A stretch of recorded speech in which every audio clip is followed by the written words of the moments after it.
Mari kita satu di dalam doa, kita berdoa.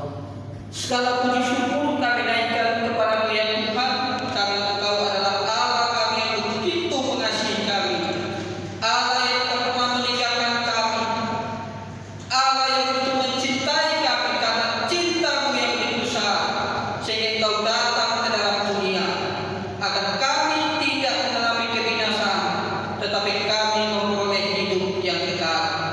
Dalam ibadah Natal kemudah kepada kita ini tempat ini ya Tuhan, kami hendak merenungkan kebenaran firman-Mu.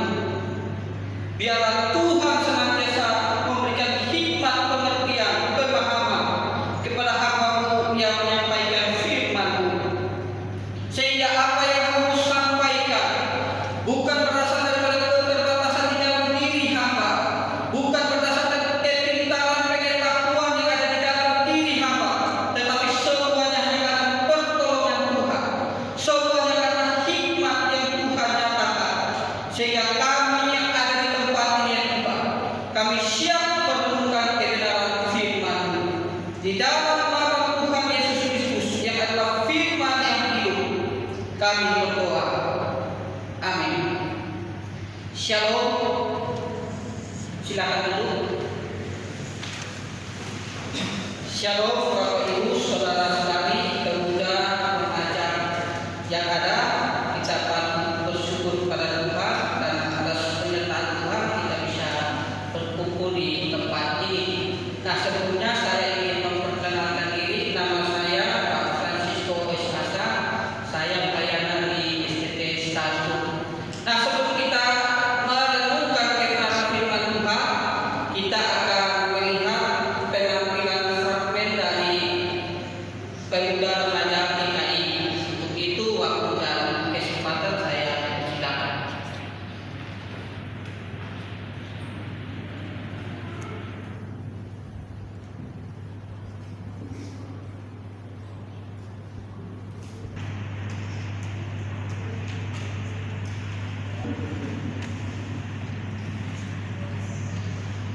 Fragmen saat ini adalah kisah yang menjelaskan sifat atau karakter yang ada dalam diri manusia. Remaja pemuda yang masih dalam proses mencari jati diri pun sering kali terjebak dalam perilaku yang buruk. Dalam kondisi seperti ini, siapakah yang dapat menolong mereka? Mari kita saksikan kisahnya berikut ini.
dan Ia akan menghapus segala air mata dari mata mereka, dan maut tidak akan ada lagi.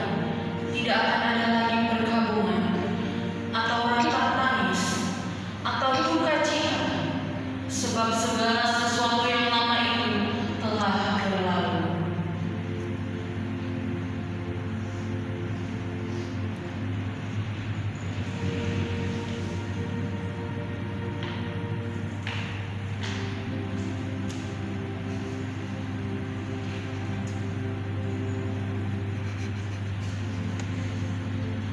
Filipi 4 ayat 6 sampai 7. Janganlah hendaknya kamu khawatir tentang apapun juga, tetapi nyatakanlah dalam segala hal keinginanmu kepada Allah dalam doa dan permohonan dengan ucapan syukur. Damai sejahtera Allah yang melampaui segala akal akan memelihara hati dan pikiranmu dalam Kristus Yesus.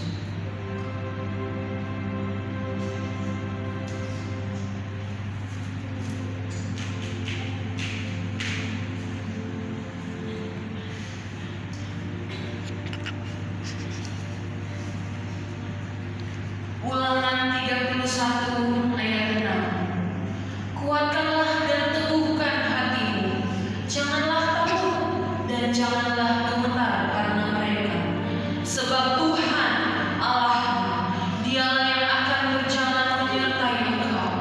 Ia tidak akan membiarkan engkau dan tidak akan meninggalkan engkau.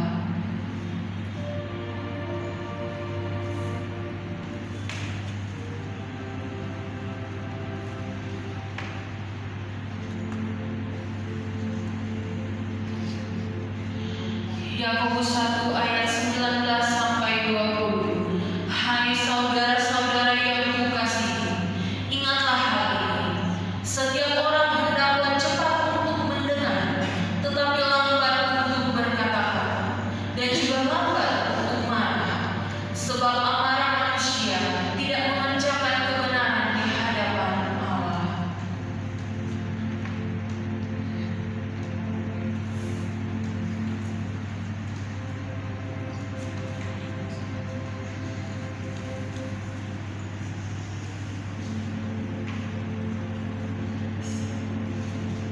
Lukas 12 ayat 15. Katanya lagi kepada mereka, berjaga-jagalah dan waspadalah terhadap segala ketamakan, sebab walaupun seorang berlimpah-limpah hartanya, hidupnya tidaklah tergantung daripada kekayaannya itu.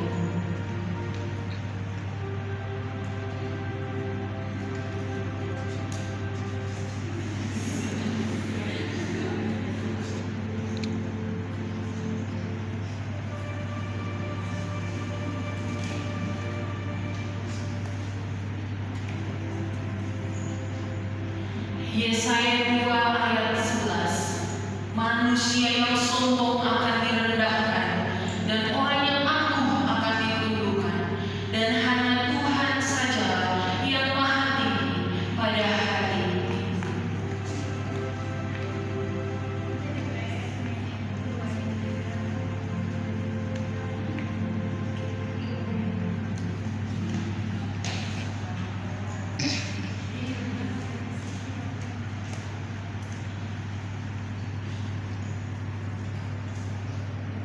Tetapi buah roh ialah kasih, sukacita, damai sejahtera, kesabaran, kemurahan, kebaikan, kesetiaan, kelemah lembutan, dan penguasaan diri. Biarlah hidup kami menjadi terang bagi sesama. Saya menjemput teman-teman dari Pemuda Remaja GKI Luwu. Shalom. Kita sudah mendengarkan fragmen dari teman-teman pemuda remaja. Pada saat ini kita akan merenungkan kebenaran firman Tuhan yang terdapat di dalam Injil Yohanes pasalnya yang pertama ayat 1 sampai dengan ayatnya yang ke-5. Kita membacakan secara bersama-sama Injil Yohanes pasal yang pertama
seolah-olah membatasi kuasa daripada Allah.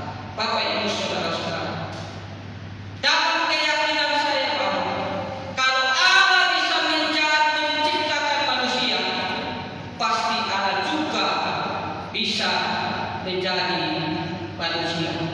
Kalau manusia ini menjadi Allah sampai kapanpun, itu pasti bukan Allah. Kalau manusia ingin menjadi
kekal.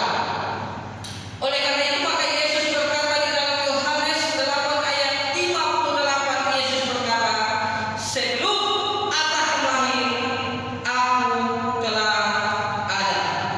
Bukankah Abraham hidup di dalam konteks perjanjian lama? Yesus hidup dalam konteks perjanjian baru. Bagaimana bisa Yesus sudah ada sebelum Abraham ada? Bapak Ibu saudara-saudara, ini merupakan bukti bahwa Yesus yang kita sembah, Yesus yang kita puji, Yesus yang kita agungkan adalah Allah yang menjadi manusia. Bukti yang kedua bahwa Yesus adalah Allah, hanya Allah satu-satunya pencipta. Satu-satunya pencipta hanya Allah. Tidak ada di dalam diri manusia yang disebut, kalau manusia biasa disebut sebagai pencipta. Tidak berlaku di dalam diri manusia. Hanya Allah satu-satunya yang disebut sebagai pencipta. Yesus adalah pencipta. Kalau kita melihat di dalam pasal yang pertama, Yohanes pasal yang pertama ayatnya yang ketiga, dikatakan, segala sesuatu dijadikan oleh Dia, dan tanpa Dia tidak ada suatu pun yang telah jadi dari segala yang telah dijadikan. Ini bukti yang kedua bahwa Yesus yang kita sembah adalah Allah. Mengapa demikian? Karena Dia adalah pencipta. Kalau Dia tidak ada, maka segala sesuatu menjadi tidak ada.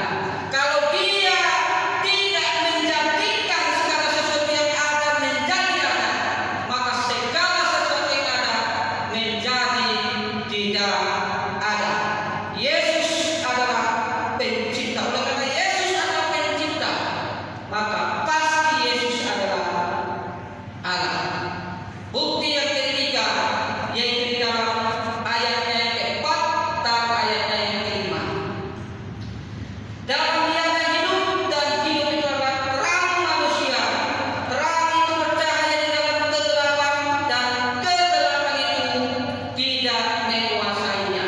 Bukti yang ketiga, hanya Allah satu-satunya sumber hidup. Hanya Allah satu-satunya terang dunia. Tidak ada di dalam diri manusia. Tidak ada di dalam diri Nabi. Bahwa di dalam diri Nabi disebut terang dunia, tidak ada. Tetapi teks ini menjelaskan dengan tegas bahwa di dalam Dia ada hidup. Di dalam Dia adalah terang. Mengapakah di dalam Dia adalah terang? Mengapakah di dalam Dia ada hidup? Karena Dia satu-satunya sumber hidup itu sendiri. Karena Dia satu-satunya sumber kebenaran kita. Sehingga di dalam dirinya tidak ada sedikit pun kegelapan di dalam diri Yesus. Di dalam diri Yesus tidak ada satu cacat pun di dalam diri Yesus. Di dalam diri Yesus tidak ada satu dosa pun di dalam diri Yesus. Kenapa demikian? Karena Dia adalah terang dunia. Karena Dia adalah satu-satunya sumber hidup. Sehingga kita bisa hidup, kita bisa bergerak, kita bisa melaksanakan seluruh keaktifan yang kita lakukan. Karena Tuhan yang adalah sumber hidup itu memberikan kehidupan di dalam diri kita. Bapak Ibu saudara-saudara, Yesus adalah terang dunia. Artinya apa? Artinya satu-satunya di dalam dunia ini yang tidak berdosa. Manusia yang suci, manusia yang kudus, manusia yang tidak ada dosa-dosa, hanya satu, yaitu Yesus Kristus. Oleh karena Yesus kudus adanya, hanya Allah satu-satunya yang kudus, maka Yesus pasti Tuhan. Yesus pasti Allah. Yesus pasti sumber hidup itu sendiri. Bapak Ibu saudara-saudara, kita adalah orang yang berdosa. Ketika kita melihat fragmen tadi, menjelaskan dengan jelas bahwa dalam kehidupan kita tidak bisa lepas daripada dosa. Ketika Anda berbuat jahat di dalam dosa, ketika Anda sudah tidak taat kepada Tuhan Allah, ketika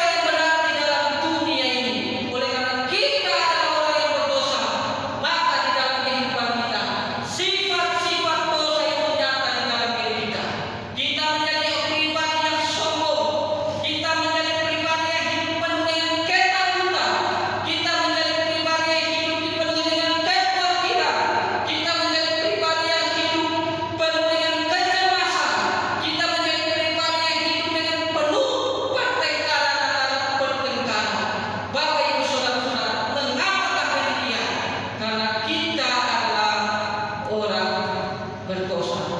Dosa membuat kita menjadi pribadi yang egois.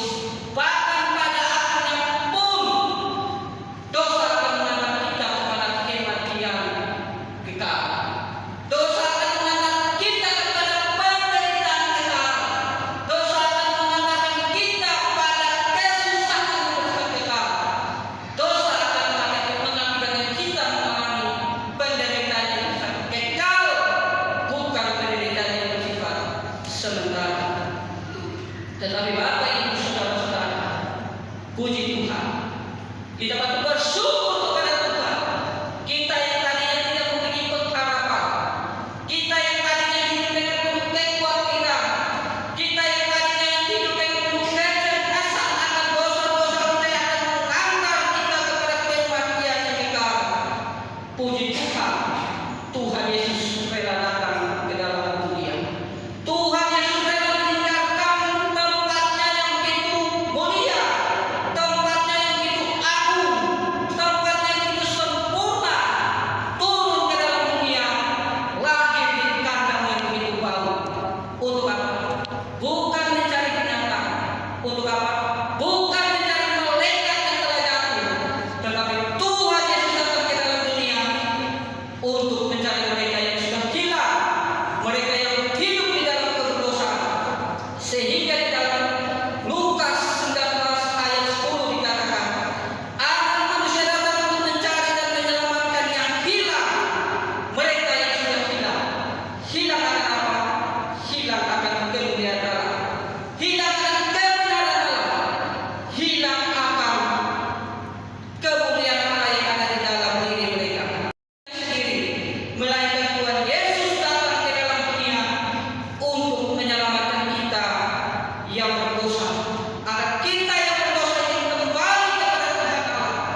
mereka tidak mau dekat dengan Tuhan. Bahkan gambaran tentang Natal itu Allah mencari manusia. Gambaran tentang Natal ini sudah ada di dalam Perjanjian Lama, di dalam kitab Kejadian pasalnya yang ketiga. Ketika Adam dan Hawa jatuh ke dalam dosa, Tuhanlah yang pertama kali yang mencari Adam dan Hawa, bukan Adam dan Hawa yang mencari Tuhan. Bapak Ibu saudara-saudara, apa artinya Natal? Natal artinya bukan datang ke dalam dunia memberikan pengharapan kepada kita yang tidak memiliki pengharapan, agar di dalam Yesus kita memiliki pengharapan. Di dalam Yesus kita memperoleh hidup, dan hidup itu penuh dengan kelimpahan.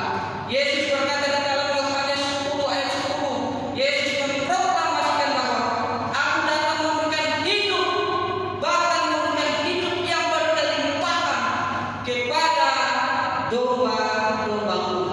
Bapak Ibu saudara-saudara, Tuhan Yesus datang untuk memberikan hidup agar kita yang mati memiliki hidup, memiliki pengharapan, memiliki sukacita, memiliki damai sejahtera di dalam dan oleh Tuhan kita Yesus Kristus. Yang menjadi aplikasi kita Bapak Ibu di dalam momentum Natal ini, di dalam momentum sukacita Natal ini, marilah hidup kita hanya untuk kemuliaan Tuhan. Kenapa demikian? Karena Tuhanlah satu-satunya sumber hidup kita. Tuhanlah satu-satunya pertolongan hidup kita. Mungkin ketika kita berpikir dari bulan Januari sampai bulan 12 ini, begitu banyak rintangan-rintangan yang kita lalui, begitu banyak cobaan-cobaan yang kita lalui, begitu banyak hari-hari yang begitu sulit untuk kita lalui. Tetapi kita bisa masuk di bulan Desember ini, itu semua karena pertolongan, pemeliharaan daripada Tuhan kita Yesus Kristus. Aplikasi yang kedua, biarlah hidup kita menjadi saksi. Mari dalam momentum Natal ini, biarlah kehidupan kita adalah kehidupan yang menjadi saksi, kehidupan yang menjadi terang bagi dunia, bagi orang-orang yang ada di sekitar kita. Kita bisa menjadi terang dimanapun kita berada. Kita bisa menjadi terang di dalam konteks pendidikan. Kita bisa menjadi terang di dalam pekerjaan yang kita kerjakan.